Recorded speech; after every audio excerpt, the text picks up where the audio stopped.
How to remove fleas and ticks from your house and your pets with this super powerful remedy. Animals that live inside our home are exposed to fleas and ticks. This can make them sick, so you should always consider this supernatural and home remedy to eliminate them once and for all.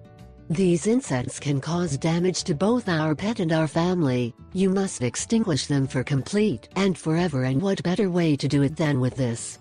These natural remedies are very effective in eliminating the fleas and ticks that may be in our home, and in this way prevent them from affecting both our pets and ourselves.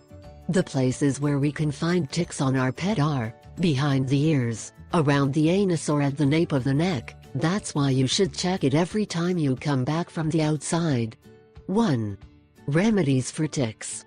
To prepare this home remedy, you must mix 2 parts of alcohol, antiseptic, and a part of oil. Soak a cloth and pass several times on the tick until it comes off. Also, to eliminate them, you put to boil water with a citric, lemon, grapefruit, and to apply it on the animal with a poker or apple vinegar used like alcohol with oil. Use a healing cream if the tick leaves a wound on your pet. 2. Remedies for fleas. Fleas can cause illness in people. To eliminate them, make an infusion of coleo and with a sprayer, it spreads on your pet. Also prevent them from returning if you add yeast or garlic to the preparation. The odor will do the rest. Another way to eliminate them is by mixing half cup alcohol with 6 drops of detergent. This shampoo can help you in large quantities.